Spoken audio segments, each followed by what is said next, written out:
with the socials or YouTube as well. Also, really, really appreciate you guys. And appreciate Sam and Shreyas for the majority of the week. Well, from Monday to Friday, basically covering all the stories. So thank you to them guys. I already said it off camera anyway, but just wanted to put that out there. And yeah, we're back with a bang today because we've got quite a few topics to get into. So let me just put them on the screen for you. Cunha's medical probably be done right now as we speak. So we'll talk about him. Gyokeres versus Sesko, the attacking dynamic. Who would fit Manchester United better? Newcastle are apparently favourites to sign Mbuemo. I don't know how to say it. Chivy will tell me off if I don't say it right. And also Bruno's replacement, could that be Pedro Goncalves from Sporting Lisbon? Does that move the needle for the viewers? Let me know in the comment section. Chivy and Sam, how are we? How's your weekend? Good. Lots of packing for me because I'm travelling tomorrow. But yeah, it's been decent. Yes, good stuff. Sam?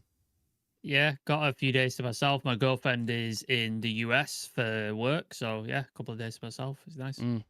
I was going to say for United then. Is that why you've grown a task?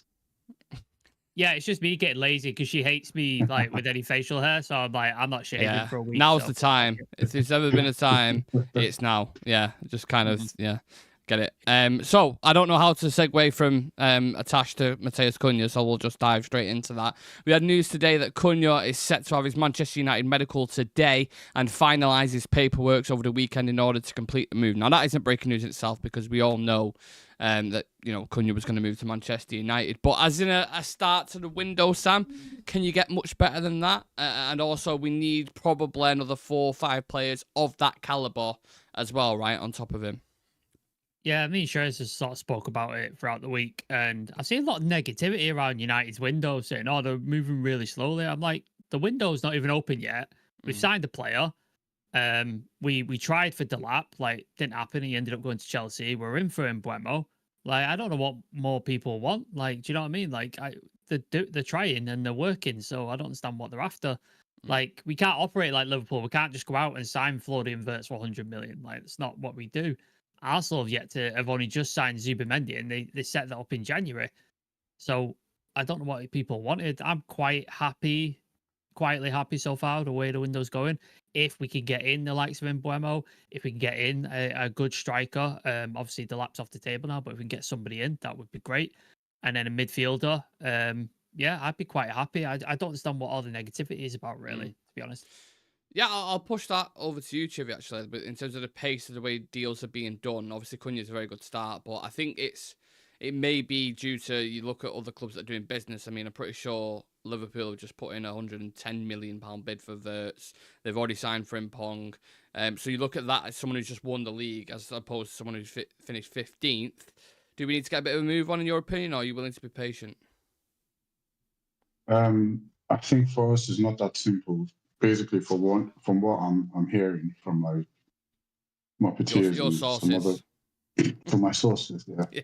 But like, I think it's more like a financial thing with us. Like, we have to sell, and we have to secure the transfer fees from a lot of sales. So that's what's slowing the process down. However, given the circumstances we're in, I don't think it's a bad start. Like, starting with Cunha, who was like the main target for us.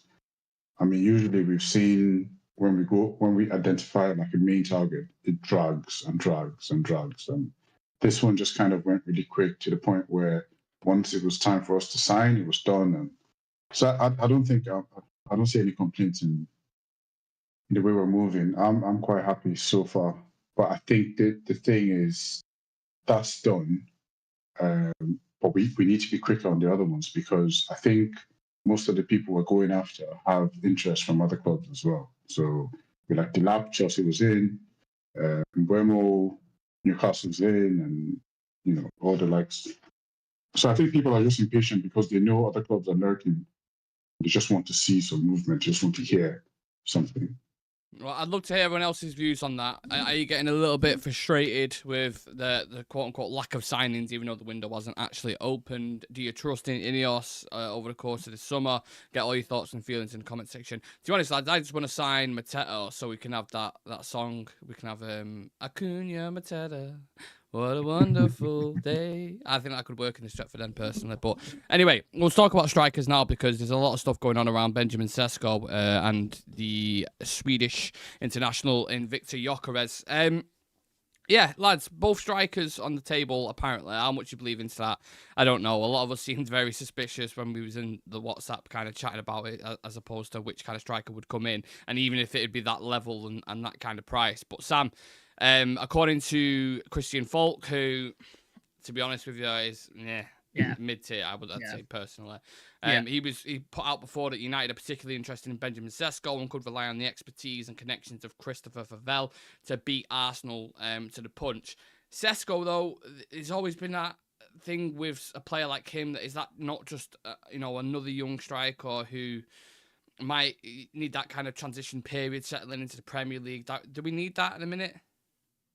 Yeah, there is that argument. I would argue he's had a couple more seasons of like seasoning than Højlund had. Like Højlund had one season at Atalanta, didn't he? Before he came here, and what was he, Storm Graz or something like that, and FC Copenhagen. So not exactly the highest level of football. And then one season at Atalanta before he came here. Whereas Benjamin Sesko has had 3 seasons at Leipzig, 2 seasons. Yeah, he's been there for a couple of seasons for sure. He's had a bit more experience. He's had a bit of a higher level, like Leipzig in the Bundesliga. I think they played in Europe as well while they've been there. So I think he's had a little bit. He obviously was at the Euros as well with Slovakia or Slovenia. Yeah. Which one's he played? I don't know. It's one of them. Whatever one of them is. Apologies for my shit geography. Yeah, anyone from that country. Apologies. If he ends up coming, I'll learn what country he's from. Oh yeah. So yeah, I it's a little bit like that, but not on the same level. But there is that sort of element to it. I would like to sign him just because Arsenal have got all excited about him. All the fans have got excited about signing him. And if we signed him, it'd piss them off. And that would just be, enjoyable for me personally to watch a Arsenal fan TV pretend they never wanted him and curse us out for it. That would be fun.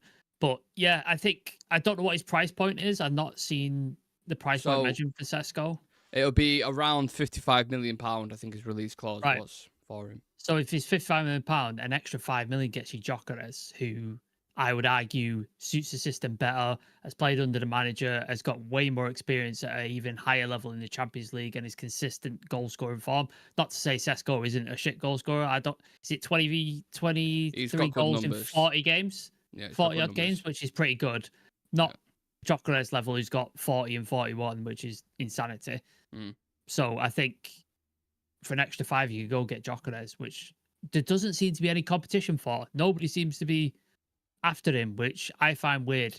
I find really weird that nobody's even having a hint of anything around him. So yeah, that seems a bit strange to me. I would personally go get Gyokeres, but Sesko might be another option. Like it could be. The good thing is, Chivi, at the moment, I don't know if United will actually get any of these players, but there is quite a few strikers on the market. Whereas I remember, I don't know if it was last season or season before, we was looking for strikers and there was fucking no one. It was dry as fuck. We couldn't get anyone in, which is probably why we ended up with Rasmus Højlund and ended up in the situation that we're in at the minute. Out of the two, who sparks your interest more, would you say, and why? I think out of the two, I'll prefer Gyokeres. I think Arsenal can keep Sesko. I'll be happy if he went there because I think it would be a worse situation for us if Gyokeres went to Arsenal because I think he would literally just fit that system so much better. They do all the work for him and he wouldn't have to work so hard and he would just score a lot of goals. This is what I think. But from a Man United perspective, Gyokeres is older. I think he's played in the Prem before. Or he's played in Championship. Championship, okay, yeah. Which is good because it's an intense league as well. The Bundesliga is very techy, lots of tech, and it lacks the intensity that the Premier League has. Maybe I'm making a big error here, a big gaffe here, but I'm trying to think of a German striker or a striker that's come from the Bundesliga and really was successful in the Prem. I'm not sure. Oh, that's a good question. Haaland. Haaland is the only one. Okay, yeah, Haaland, yeah. Yeah, Haaland's great, but apart from Haaland that- has the physical attributes to Yes. sort of play in the Prem, yeah. and the so transitional attributes as well. When he was at Dortmund, I mean, he could get up the pitch in Yeah. about 9 seconds, like flat. Exactly, like- Marmoush has adapted well. He came Oh, from great. Frankfurt, Okay. didn't he? Is Okay. he? He's not really a 9. He's kind of like a Julian But he's Alvarez. a goal scorer. He's a goal scorer, He isn't is, he? It's yeah. like- He Yeah, is. as a striker, yeah. That's a good example as well. Yeah. So maybe I wasn't making an argument. I was just trying to remember. There if, was nothing you that know, like stuck up in your head straight away when you thought about it. Yeah. But I just know that the Bundesliga is a lot more technical, and more IQ and all that kind of stuff. It's not as intense. They might be physical, but not intense. As far as Sesko, to be honest, I don't really know too much about him. I didn't watch him last season. I heard about him. I've seen him a few times in like international football, but I don't know that much. And me personally, I'm sure you guys know this. I don't want a young striker. I don't want. I want someone who's like experienced, who can strike fear into defenders, or not just fear, but then just make defenders kind of keep an extra eye on them. Like, sort of the thing where two centre backs will say to each other, "Listen, I might need some help on this guy." Like, that sort of thing. It's not like, yeah, go away, I'll handle him. I need that kind of a striker with presence. I don't know if Sesko has that. If he does, because I haven't seen him, so maybe he might have it. But I think Gyokeres just kind of edges it a little bit more for me when it comes to the two of them, just because of the age, the experience, the mentality, that sort of thing. I doubt we'll get either of them. I think I'm quite convinced that if Sesko doesn't go to Arsenal, Gyokeres will. That's how I feel, because I think Andrea Berti, who is the football director at Arsenal, really likes him. So I don't know how that's going to go with Arteta. But yeah, if I had to choose one, it would be Gyokeres. Someone put in the chat, I don't know, it might have been one of you lads, or it might have been Aaron or something, and it was like something that really kind of cut deep, and he said, that window where we was pushing for Harry Kane, and we went and got Rasmus Højlund instead, and I think the gap between both strikers was probably 30 million, something like that. I think Tottenham wanted about £100 million for Harry Kane, and we ended up paying 70 for Rasmus, or 65 with add-ons, whatever it was. I look at that now, and you kind of just like... Could you have not just paid the extra 30 million? The difference in both strikers is just fucking... That what you just talked about there, like occupying defenders, having that someone who's a bit streetwise, and that's Harry Kane, and he's fucking guaranteed gold as well. Like, you can't tell me it might have not worked out at United. Like, he'd still be scoring amongst this pile of shit at a minute. So it just made me think, and I'm just kind of like, we missed an opportunity there. So I don't want to have the same scenario, Sam, when we go into this. And we're like, right, we're looking at all these players, and we're like, oh, well, we can't get Gyokeres, we can't get Sesko, we can't get this. And then they end up going down the pile a little bit. And they end up with, a striker who's a bit of a gamble. And like, you can't gamble this summer, can you? No, in terms of strikers, you can't afford to gamble, because if you do gamble and we don't get goals, and we do sell Bruno Fernandes, are we facing relegation? Because we had relegation form last year, and... And that's with Bruno Fernandes. So where do we end up without Bruno Fernandes if he does go? So it's not good, man. It's not good. I think there are some good options out there in terms of like names that are not as well known. Like everybody knows about Gyokeres, Osman, Sesko, those kind of guys. Shreyas, we did a show of like strikers we'd bring to the table, and Shreyas bought this Burkhardt from the Bundesliga, who looks interesting. His stats look good, but again, untested, unproven. If you bring him in, is he going to hit the ground running? You don't know. He could, but he might remember not. Fulkrug, Sam, for example? Yeah, everyone was going on about him for the Yeah. World Cup or the Euros that he had, and then he's come to West Ham and just... Yeah, so, like, you don't know. You just don't know. Sometimes it doesn't happen. And yeah, mistakes have been made. Like, if we hadn't assigned Mason Mount, would we have had the money to sign Harry Kane? Because we spent 60 million on Mason Mount, who's not worked. Because he's been injured. That 60 million, could 30 of that gone towards Harry Kane? Yeah.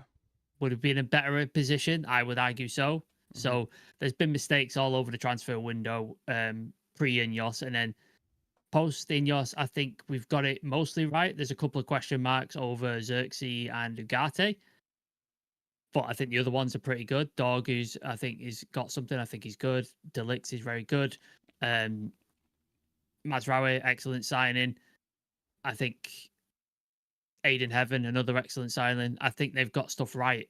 Obviously, you can't get every transfer right, so they have this transfer window. They have to get pretty much every single one correct, because if you fuck up on one of them, especially the striker, we're in for a world of trouble next season, because we already just had a worse season where if we hadn't had those 3 teams below us, we could have well been relegated.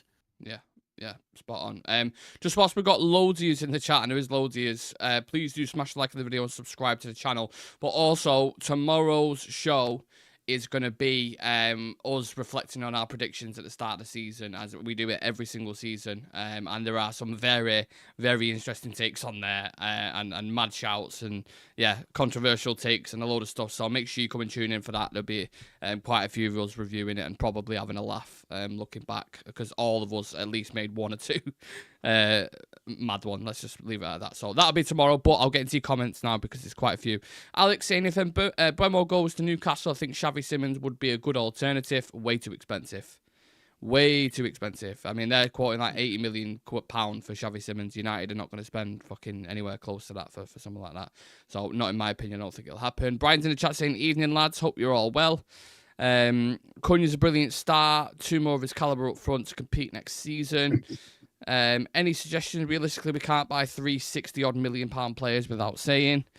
Slovenia it is. Thank you, Josh. Appreciate that, mate. I'd pay Osman his wage. Finishing outside of Europe again would be way more costly. Juventus can have Hoyland. Oh, sorry, that's you, Sam. Replying. T2 saying it's always tricky to rate signings before they arrive. We won several transfer windows before, and look how that turned out. Luma says so many mistakes, you forget unforgivable mistakes. 33 watching, only 8 likes. Come on, people. Yeah, smash that like button. Get your thoughts in on the striker situation. We'll move on to Mbuemo, Chivy. This is a player I'm super interested in. I think it's similar caliber to Cunha, to be honest with you, especially with the numbers that he's putting up and you look at his profile. So this came in today from a few sources saying that United and Newcastle have made contact with representatives of Brian Mbeumo in recent days. Both clubs understand the conditions of the deal and also the vast amounts of supers interested. Very early contact so far, but it seems at the minute Newcastle may be just slightly ahead given the Champions League football. Just in relation to all kind of deals that we're going into at the minute, do you think that Champions League thing's going to kill us this summer? The fact that we haven't got it, do you think that's going to end up going for B, C, D targets? Maybe last season, 2 seasons ago, it wouldn't have mattered. But because the future looks so bleak now, I think that comes into play now. Also, there's bonuses. Let's not forget that. There's Champions League bonuses for players as well. So they'd be looking at that. So if we're trying to sign players, we might have to pay a little bit more just to compensate for that. I'm just guessing that might be a thing. Newcastle definitely looks more attractive now. Dare I say, even more attractive than Man United. Hard to disagree with. Sorry? It's hard to disagree with, isn't it? It's hard to disagree because the entire club just seems like it's on an upward, trajectory, and we just seem to be spiraling, like going really, really down. They've got money, so they can pay. Then a good vein of form, spirits, all that kind of stuff. Like, it looks like a fun place to be. There's not too much pressure there because right now they're kind of like punching above their weight. Apologies to any person from Newcastle. I don't mean that in a disrespectful way. I just mean, so it seems, so the expectation isn't that high. Yes, the expectation to maintain what they're doing now. Anything more than this would be a plus. Like, if they come out of the top 5 next season, fine. They played Champions League, they might go for Europa sort of thing. So it's great. They've got Isak, they've got a few players there. So obviously it looks a lot more, attractive than us. Whereas when you look at us, all the fan issues, his teammates with Onana, who's receiving all the abuse. So they're both Cameroonian. And so obviously, he's into that. So he knows what the fan base is like. It's all doom and gloom over here. I won't blame him. But we need a player like that. He's the exact type of profile that we need right now, because now we have to just skip all the... I mean, for me personally, I wasn't really a big fan of it initially when it was floated a few weeks ago. But then when I look at the way we are now, the style of football that we're playing, which I really, really hate. That's the kind of player we need now. That's the type of. But he's diverse. His dribbles are not really, up there, but he's diverse. He's got the pace. He's got the IQ. Both I think feet. both feet. Him and Ahmed. I think they were doing madness. He's very matured on the ball. Free kick taker. He can take penalties. All that kind of stuff. Like the profile alone, I love that. I really, really would want that. Like initially, I wanted Shekiri, but I think for the Prem, I think we need Mbuemo. And it will be a really, really big loss. Like if we lose into Newcastle, not only for the team but just for the image of Man United. Like if we start losing players to Newcastle, we start losing players to Villa and stuff like that. Like the aura is gone completely, and we need that to bring players in. That's what really helped us over the years, that we could still say we are Man United and we can still bring players in. But that aura seems to be fading quick. So this window is super, super important, because this season going in now, we always say this every time, this is important. This is the most important season of our lives right now. If we get it wrong this time, there's no coming back for another 10 years. Yeah, I think, wow. Yeah, quite a dagger in the heart there, but you're just absolutely before spot you on. move on, like Chivy's right, because look how far back we've been set with that Ten Hag window. Oh, like how much that's fucked us up. Like it's just a goalkeeper who can't keep goals out, a striker who can't score, Anthony who's not even at the fucking club anymore, and he's overspent money on him, and Mason Mount who's barely been fit for any of it. yeah. Like that window has just destroyed this It's club. whole Like, recruitment. How much did we spend on Anthony, Mount and Højlund? 210 million. Yeah. There you go. Just totally fucked it. Like totally fucked it. I think what you could do if you had someone like intelligent with that money and how you can spend it. Like there are so many box clever deals that's gone on in the, and Liverpool are a shining example of that. Gakpo, McAllister for 60 million. The fucking steal. That's 200 million. That's Mbuemo. That's Gyokeres. That's Cunha. Yeah. There. That's your front line. Done. Yeah. Started. It's fixed. And before you've even touched anything else. Yeah.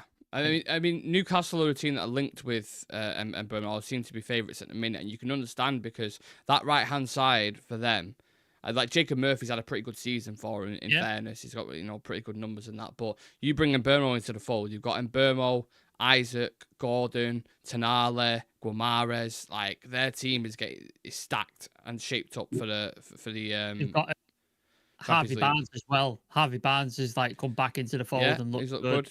He's looked good.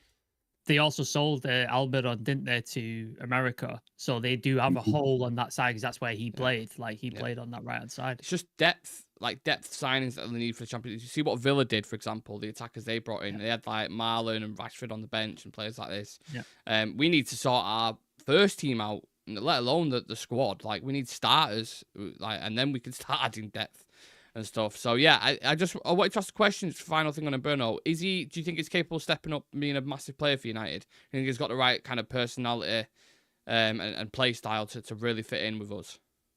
Yeah, he's got fire. Like he's a bit of a sort of, I don't want to say knobhead because he's not a knobhead. He's not Emilio Martinez, but he's got a bit of sort of bite about him, which I like. Yeah. Maybe it's an African player thing. A lot of them seem to have a bit of like, let's fucking get this, like the proper like up for the dogfight and stuff like that. So I like that in him. He's very good on the ball. Obviously he can score goals, which we can't. I was watching, I don't know if you watched it, the Athletic video, Sensible Transfers for United. And they were talking about Mbuemo. They basically used when they beat us, like how good he is, because there was a point where there was a gap between our defence and our midfield where our deep line midfielder should be. And then Mbuemo spots the space, runs into it. Our defender comes out to mark him, which then splits the space in the middle where Visser runs into. He gets the ball, splits it into Visser, and it's a goal. And you're intelligence is what it is. Intelligent, man. Such an intelligent player. And he's the right age. What is he, 25, 26? Yeah. Fits straight in. Don't have to development or anything like that. He's played in the Premier League before. Has hit 20 goals in a season. Like, yeah, ticks all the boxes for me.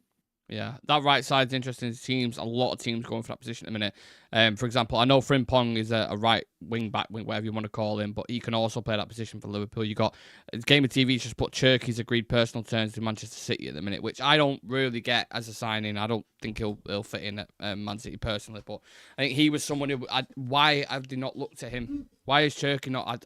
I don't get it. You've watched him play in person. You've played against him twice. He's been one of the best players on the pitch at the time. Cheap. He's cheap as fuck. The price, exactly. That's don't get it. That's the thing. That's the big thing for me. It's like the price, because we don't have money. Like, we're spending money that we don't actually have, to be honest.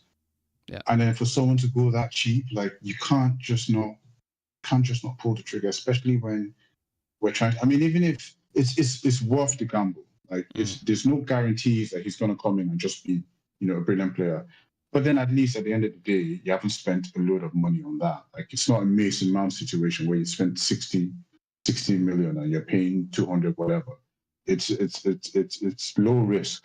So I don't understand why we haven't done that and why we're letting Man City do that. They're the guys with all the money and all the, I don't know why we've allowed that. But can I just make a point on this Mbuemo thing that you just touched on, Sam, about the intelligence and all that, like. And I don't want to drag us into that, but like the players we have right now, they're idiots. Yeah.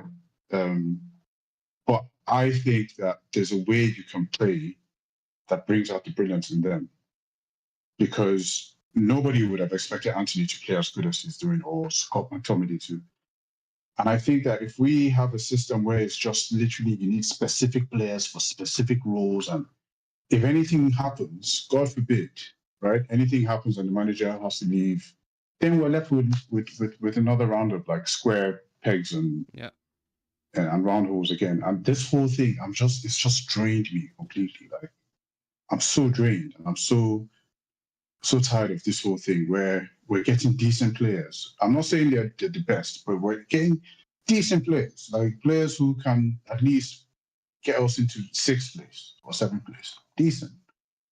And it just doesn't seem to work, because we have, I don't know, man. I don't know. It really drains me completely. Like, and I feel like this is the last, and if we don't get it right this time, like, that's it for us. I think we're done, to be honest. I honestly do. I think we're getting into the 90s Liverpool era where we just fell off. And I think that's what's going to happen. We could end up like you saw Villa, who are a massive club. They went relegated. West Ham fell off. They got relegated. Leeds United, who were one of the biggest clubs in the UK, were out of obscurity for fucking years. Nottingham Forest were the only British European champions for a long time, and disappeared from the Premier League for 20 odd years, and they've only just come back. Like, that could be us. That could well be us, the former giants, and then we just disappeared down the leagues. Like, it could happen. I do think it's a massive risk. I do think it's a huge, huge risk, because United are traditionally a team, and everyone will know, you go back to the 90s, where they are kind of based off those electrifying wingers, counter-attacking football, fast-paced football, last-minute winners and all that kind of stuff. And I do think you are really dismantling a lot of stuff and repiecing things and bringing in this new system that you're putting a lot of faith into. I like Amorim, but for a manager who's, he's won Portuguese league titles, but has never ever been in the Premier League before, and is still probably finding out new things now as he's going along, like learning. He's a very young manager as well. It's not like we're not talking about a 60-year-old there or a 65-year-old. This is a young manager, and Ineos are taking a massive, massive risk by saying, you know what? I know we finished 15th, but all these players aren't good enough, and obviously we've seen examples past period years, maybe not the new ones, but the ones who currently they're not good enough, right? And it's kind of a mixed jumbo pack of players that don't really suit any kind of system in kind of a weird way. So we need to clear that out, and we need a dedicated system going forward and recruit players who actually suit this thing. But again, there's a lot of questions about, can this back 5, back 3 system really work? Has it been successful before? Can you dominate with it? I don't know. There's so many question marks, and Ineos are probably asking the same thing. Yeah, just one very quick point just before we move on, and this is not like an Amorim out sort of thing. It's just an observation I'm making. In the final, If you remember, so let's go to the semi-final with Inter Milan, and who did Inter Milan beat? Barcelona. Barca. Yeah. So the changes that Inzaghi made, towards like in the second half, bringing on, I already forgot their names. But these were like obscure players, and he completely flipped it. And sometimes that's what makes you a top manager, when you're able to sort of throw the kitchen sink, when you're able to read the game and make certain changes to whatever comfort system that you already have. And in the final that we played with Spurs, I mean, I remember days when, I don't know if you guys ever remember this, but then there were days when you're chasing a win, and Fergie would take out a centre back and bring in an attacker, or take out one centre back, one wing back, bring on a winger and an extra striker. Like, those are the kind of changes that actually, impactful, can impactful changes, not just do like for like and hope for the same thing to happen. And when I see little things like that, that's what fills me with doubt. Like, I really, really like this guy. But the thing is, you can't just go by what you hear of managers. You have to go by what you see, what they do. So he can come out and say the right things, but if he's not doing the right things, then what are you supposed to hold on to? Like, so I just thought I'd just make that, that little observation. And going into the new season, this is what I can't be comfortable. Like, it just makes me worried. Well, it's football, and Sam, add on to this if you feel like it as well. Football's a very gut feeling, instinctive nature. If you're watching a team and it doesn't feel right, you've got to kind of, I don't know what air grievances, whatever the kind of right terminology is, but you've got to put it out there if it just doesn't seem right. It doesn't seem like a right fit. Like, he was very similar with Erik ten Hag as well. Civir, like he was like, he's won, but I still don't see like where it's gonna. And I'm not saying you're a mystic Mac or anything, but it's a gut feeling. So internally, in a minute, Sam, do we need to be a little bit careful of not being charmed too much by this manager who's brilliant, communicating, and he's very straightforward, which is very refreshing for a lot of things. But what we're seeing on the pitch this season coming up, especially the first 10 games or whatever it is, it needs to be a real stamp, doesn't it, from Amorim? And he seems to be confident as well with the things that he's referencing, right? Yeah, I think while a lot of people will blame the manager, and sometimes the manager is at fault for things that go on, I don't think people realize the state of this club and how bad this club is. Like, we do, because we're fans and we know pretty much everything, but casual people who don't sort of look at tactics and don't look at things behind the scenes or don't research stuff, I don't think they realize, like, I get so many people in the comments on the stuff going, just go buy Osimhen or just go buy him. And it's just like, you don't realize the state of this club. This club is broken in every way, shape, or form. Financially, the stadium, the board, the owners, the training, everything's fucked. Everything's broken. Like, nothing is working the way it's supposed to. And then the icing on the cake is on the pitch, where it actually matters, is also fucked. And there's problems there. So I think whilst the manager can be at fault for a lot of things, and Ten Hag was definitely at fault for a lot of things, because what really annoyed me about Ten Hag was he was sticking to his principles, and then he changed it right at the very end and got results, which said to me, well, you knew what was wrong, and you didn't change it. You knew. Yeah. So that's what sort of annoyed me. Like, that annoyed me. It's like, if you stick to your principles, you go on your sword, fine. Like, I can't really be that angry. So I think the recruitment let him down. I think he was allowed far too much power in order to buy the likes of Anthony and things like that, which I don't think should ever happen.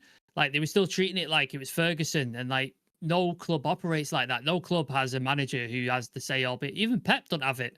Like, Pep doesn't have that kind of power. I know he has a lot of influence, but he doesn't have that sort of power. So I think decisions need to be made and proper people need to be put in place, and hopefully we are now getting that.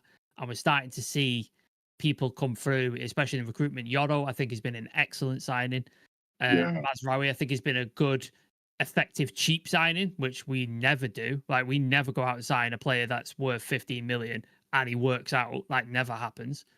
So I think there are shoots of green there, but we're yet to see a lot of it on the pitch, which is where most people take their sort of solace from the club. That they, like, once they see it on the pitch, they kind of ignore everything else that's going on. Like, people didn't really care about the Glazers when Fergie was here. They're like, oh yeah, they're annoyance and stuff like that. But Fergie was winning shit, so people didn't really care. But when things are going wrong on the pitch, everything gets highlighted. So I think that is like a sort of symptom of it as well. You said huge decisions to be made, obviously, and I know you've been covering it for the majority of the week, so I don't want to go into it too much, but you know, the situation with Bruno Fernandes has got to be resolved at this point. I don't know what's going to happen with it. We had Mullock Mirror today reporting that Manchester United lining up a replacement in Pedro Goncalves for Bruno Fernandes, which certainly for me, lads, doesn't move the needle at all. But, you know, people might have different opinions on that. We also had a situation earlier today with Bruno on Instagram saying if you tried and failed, congratulations. There are people who don't even try. Whether that's some cryptic bollocks or not, again, I don't have a clue, but he's putting it out there. This situation with Bruno, lads, I was speaking about gut instincts and internal feelings before. What does he do? What do you, in your heart of hearts, think he ends up doing? Does he stay at United? Go on. Before Chivy speaks on it, I think me and Chivy are in alignment on it, and I've spoke about it all week, so I'll let Chivy talk on it. It's a tough one. I think he goes. I just think he goes. I think the money. Would you, if you was Bruno now? Would you? If I was Bruno, yeah. Well, I probably would. But it's hard to say because I don't think this Bruno we see is the right one. I'm sorry to be cynical. He does a lot of PR stuff. I never fall for it. I think players are businessmen. They think about business. And part of the business is having a good relationship with the fans, and he does a lot of PR stuff and everything. And if he is who we think he is, he would stay. But I don't think he's that person. I think he's going to go with the money. I think if his agent has been in Saudi Arabia for a week, having discussions, he's really considering it. He's open to it, at least, innit? Like, he hasn't actively gone no. And not said and not told. Yeah, they're not in the text message. It's not like he's flown there. He's come there. Like they're trashing out the details. I mean, there's so much you can talk about. So I think now I'm not trying to judge him or anything. You have to think about like the money is crazy at this age, given the situation we're in, and the club, and I think he also knows that the club needs the money, and we won't like stand in his way because. This is the perfect time the club will be like, hey, we're not going to stand in your way. Obviously, because they're going to get 100. Yeah. You know? Big fucking wad of cash on the table. Yeah, we won't stand in your way. Usually we'll be like, oh, yeah, he's not for sale. We're not talking about it, that sort of thing. But with the money now, they're like, listen, we understand, you know? So, and as much as it makes sense for us financially, and I know that Bruno, at some point, because of he's getting to that age now, where we have to start thinking beyond Bruno. I still think we need just one more year, just to steady the ship. Like, but that offer won't come around again, will it? That's the thing. That's the thing. This is the problem. Because he's going to go, but I think we just need him. We need a player of that sort of stature, caliber, whatever, maturity, leadership, whatever it is. I'm not his biggest fan, but I'm just looking at this from a vantage point. Like, I think we just need him just one more season and then get someone else. But I think the way it's going, he might go. I think he might go. And what we do with that money, I don't know, because it's like the Gareth Bale thing. When they sold Gareth Bale, then I remember, well, we didn't have memes then, but it was a funny thing I read then. Was like Spurs sold an iPhone. And then they bought a camera, a calculator, a regular telephone, like all the things. That's so good. Yes. And I think if he goes, Goncalves is more of a 10. He's not the centre mid. So I don't know how that's going to work. Like we might just buy a cheaper Bruno and be in the same situation. So I don't know. But I think he goes, and I don't know what's going to happen after that. Like it's so dark, man. Sam, there was dark, man. A few interesting narratives floating around this, which I wanted to get into with Bruno.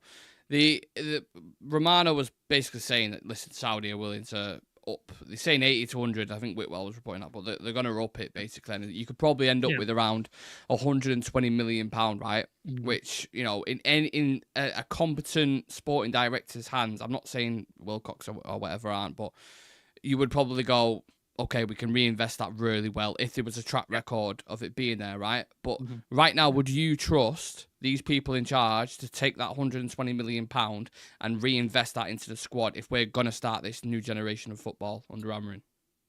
I think they've got more credit in the bank than John Murta and Richard Arnold would have. Like, if they were still in charge, I wouldn't trust them as far as I could fucking throw them. It's a low bar, though, isn't it?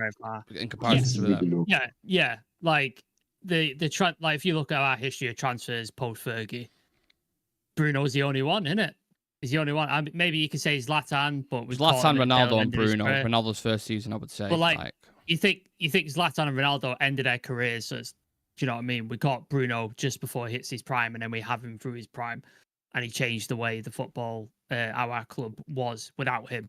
So I think he was the most important. Apart from that, it's just been a load of players that just didn't work, didn't want to be here, were there for the money, just weren't good at, like, there was a bunch of different issues. So I think I would trust them slightly more, but I get that every United fan, I don't know you're part of this collective, I get that every United fan doesn't trust our board or our recruitment because of the history, and it's well earned because our history of recruitment is shit. Like, would you, if somebody spent a load of money on, like, you sent somebody out money for food for the house and they come back with, what did Balotelli come back with? Like a trampoline and a scooter and stuff.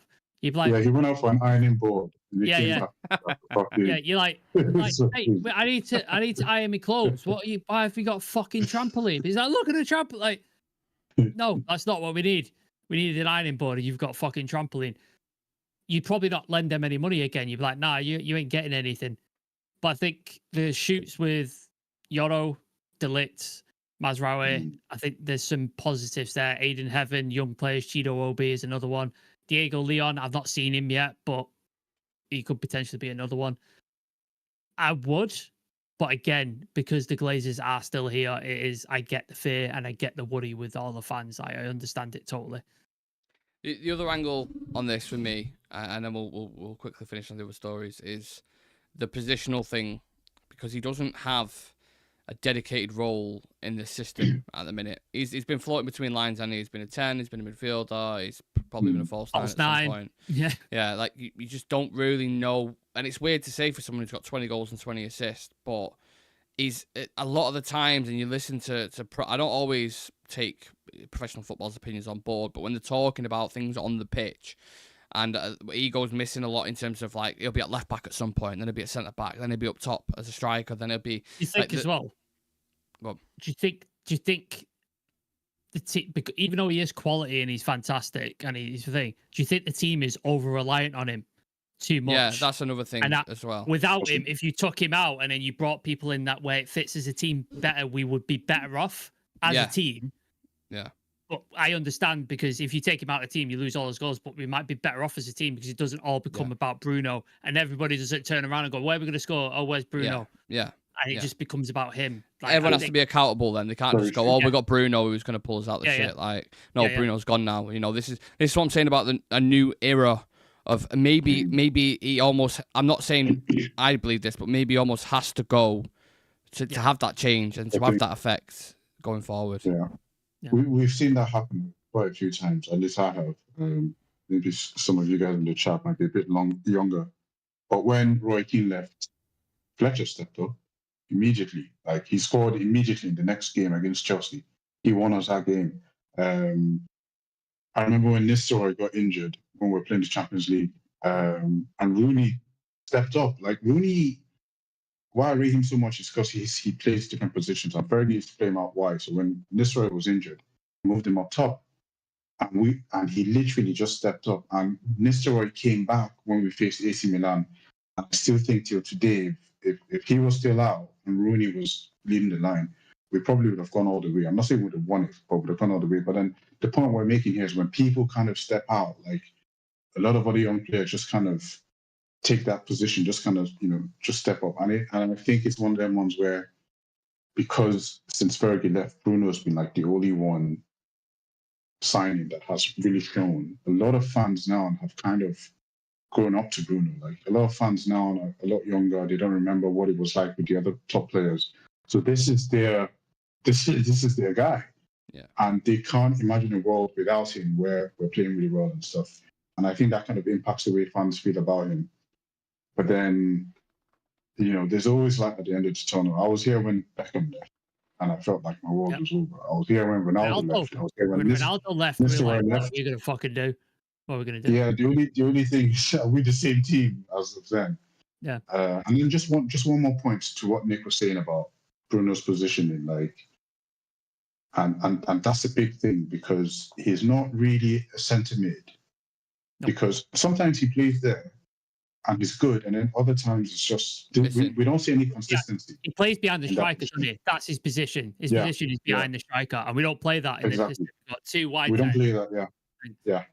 So we've seen good performances at the 10 and good performances at centre mid, but we haven't seen consistently good performances. It's good one day, it's not good the other day, that sort of thing. And even though we need players with diverse skills and all that, we need people to be consistent in their positions, and for that to happen, you have to be a natural in your position to be able to produce consistent performances. So it's just one of those ones. It's a big thing, and it's doom and gloom, but it's a tough one, man. Well, remember, for any kind of updates on that Bruno Fernandes situation, Instagram is the place to be, Real Red Stock. Check that out. There will be, minute by minute, anything to do with Al Hilal's agent, Pino, who's over there in Saudi Arabia. It'll be on there, so drop us a follow and all the other socials, TikTok and X as well. Just before we get into the last couple of stories, which we'll blitz through, because they're only kind of little stories, I just want to read out some comments before I head up, because there's been loads in the chat, so I just don't want to miss out on a couple of them. I'd say Ruben walks if they sell Bruno, and I wouldn't blame him at all. That's from Andy. James saying for Bruno, it's not just him and his family, it's generational wealth for his grandkids. Yeah, very good point. I think Bruno. I think it'll be Bruno's choice. He can make his own decision. Excuse me. T2 saying, look at the players who were in the squad when Cantona, Keane, Rude left, night and day to now. It's a good point. That's what I was thinking before. I was like, it's different when Beckham leaves. The team that he's leaving behind isn't like what we've got in a minute. It's always, I have seen, but again, on the positives, I have seen two players step up in our shit thing. Ahmad and Yoro have stepped the fuck up. Two young players, they've come in and they've stepped up, and they don't shirk responsibility. They show up, they perform well. And those two, I can hang my hat on them and say, no matter how bad we are, those two show up every fucking game. So that's a positive. Players like Garnacho and others, less so, but those two, I can hang my hat. They always perform. Yeah. On Garnacho, just because you mentioned him, Bayer Leverkusen will link with him naturally because Eric Ten Hag's just gone there now and he's the new manager, but they're not willing to pay 45 million, 50 million, whatever it is. Go on. I think they just sold Voya Verts for like 104 million. What do you mean I got the money? Germans. What do you expect? Bollocks, man. Nah. Germans. Dortmund were crying poverty as well. Do you not remember when they was like, oh, we've not got enough? You're like, fuck off. Italians do it as well. The Italian clubs are like, unless it's a free I've got nothing. or a loan. Like the red in the pockets. Like, I've got nothing. I don't know. Like, you just sold Kvaratskhelia for 80 million, mate. You've got fucking money in your back pocket, I'm sure of it. But just the question I want to ask about is, do you think all these shenanigans and things we keep seeing with Garnacho, I mean, I've seen stuff on the preseason tour that's proper, like, distasteful, like, shoving fans away and just kind of, I don't know, there's an aura about him at the minute that just seems very, very cocky and very just like, he can't be arsed being there, and he just seems like a player who just wants to leave the club. And obviously it all stemmed from the final. But do you think everything that's ongoing, do you think his value is depreciated now because of that? Yeah, whoever leaks that thing about him telling him, oh, you better pray that a club signs you. That's just cost us money. It's cost whoever leaked that journalist. 100%. It cost us money because if that hadn't leaked out, you just be like, all right, cool. And he probably goes for 60 million, 50 million or something, and everybody's happy and we move on. But now you've probably just got, because now teams know he's not having him.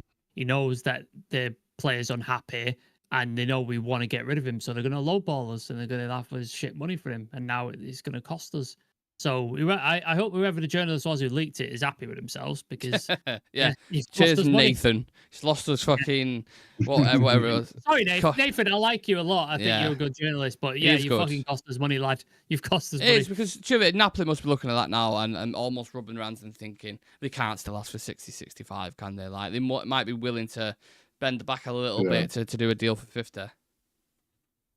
Yeah, but then we can just rubbish that here. So it's not true. It never happened. The good thing about it now is that we don't have Mertz and the rest of them in charge of transfers. Now we have football people, and I think Ineos will be able to sell him for a decent amount. I don't think he's going to let him go for cheap. I think we'll still get some decent money for him. Yeah. Hopefully not Germany, because they never pay nothing. Like Bayern is the only one that pays any money. A loan with an option. Germany never do that. They look for something else. So I don't think that's going to happen. Napoli, I hope so. I hope they come for him. They've got money. They just want the Scudetto. Conte might be leaving though, isn't it? I've seen stuff about that. No, he is. I think he is leaving. Was resigned? Yeah, because he wanted a higher wage and he's resigned. So yeah, he's staying. Was it he was going to go to Juventus or something? Was that? I don't know. I don't know where he was going to go, but basically he wanted more money, and they were like, "Oh, we don't know if we're going to." And now they've paid it, and he's staying. Right. Okay. Well, that's better for us. To be fair, where Napoli's like the Italian Man United. Like they've got McTominay, they've got Lukaku. Basically, they were basically all our ex-players are doing really well there. So they might as well, we can use that. Mkhitaryan and Darmian are in a Champions League final tonight again for the second time. That's ridiculous. It's mad, isn't it? It is mad. Yeah. So Garnacho to thingy. I think we could make some money off him. Yeah. Hopefully. Yeah. I don't think any of the antics would and just another thing about him. He also doesn't have a good relationship with the Argentine fans. Like there's a thing. Oh yeah, they don't, because he said Ronaldo's his favorite player. The whole Ronaldo thing, he hasn't reneged on that. Like he's still. Someone asked him who his goat is, and he said Ronaldo and Messi. Like read the room, innit? You're Argentinian. You say Messi. You're Argentinian. You say Messi.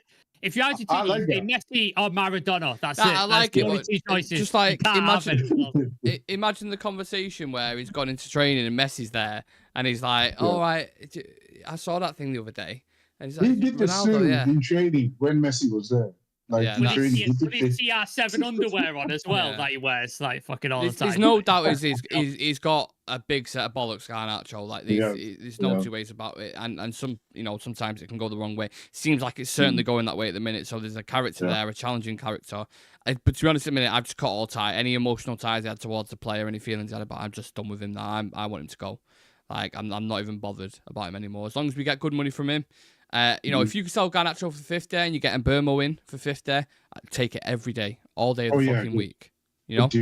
So I just part out on Garnacho. The last thing I'm going to name around 10 players I was looking at before who are all available in the summer between 20 and 50 million pound in our kind of price range, if you want to call it. So just say yes or no to these players, and then we can finish the show. Yeah, Ryan Cherky. Yes. Liam Delap. No. Jonathan David. No. Visser. Yes. No. Nkunku. No. Who the fuck's that? Nkunku. Chelsea. Chelsea. Yes. Nick's favorite player. Yeah, I am a fan of him. I must admit. Yeah, I do. I still like him. Nkunku. No. Okay. Job Bellingham is an opportunity to be on the market. No. I'd be. Sunderland guy. Yeah, Bellingham's brother. Yeah, just got promoted. I don't know him. So okay. Mateta. Yes. Asensio. No. A Villa available for 12 million apparently in the deal that they're getting him for. Yeah. Where would he play? What's his best? What is his best position? He kind of floats. Do you know what I mean? I don't think he really fits anywhere in the team. Yeah. He won't play. Yeah. And the last one was Naipan, that young kid from, is it Rosenborg, who everyone's linked with? Oh, yeah, I've seen his highlights. I'll say yes, because we'll be cheap, I think. I've never watched him, so I couldn't say. His attributes. I'll say yes, because Chivy's watched him, so. His attributes. What I've seen, like his attributes.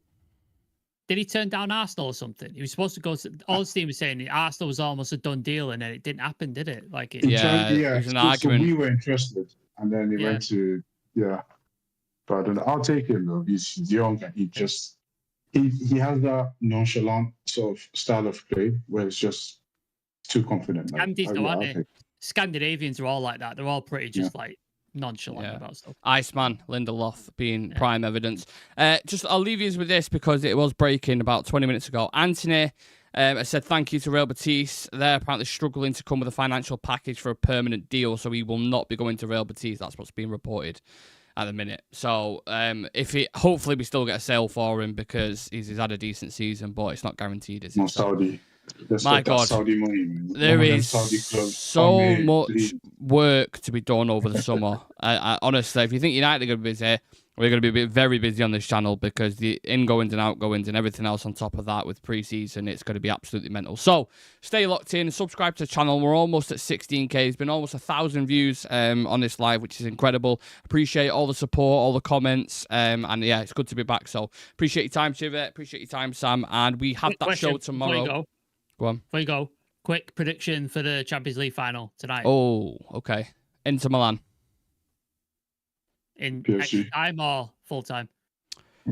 Oh. Do you know what? I just think Inter Milan have that pragmatism about them where they get it done 1-0, 2-0. Yeah. In a final. I personally, I would prefer PSG to win, but I kind of see Inter doing it. But I personally prefer PSG. Sam? I think Inter are going to do it 2-1. I think they'll be quite even, and Inter, like you said, PSG are going to push for that winner, and then they're going to count up like they have done so many times. And I think, they'll get a winner. Winning a European final, it'd be nice, wouldn't it? Make sure you tune in tomorrow, guys, for when we're going to recap all the predictions that we've done at the start of the season from top 4, Golden Boot, Premier League winners. There's loads of stuff in there, and they're always really good and really funny. So, yeah, we're nice to see as many of you as possible in there and just to kind of show us your predictions as well. Yeah, jam-packed show. Appreciate you all. Me, Chivy, and Sam. We'll see you in the next one in a bit.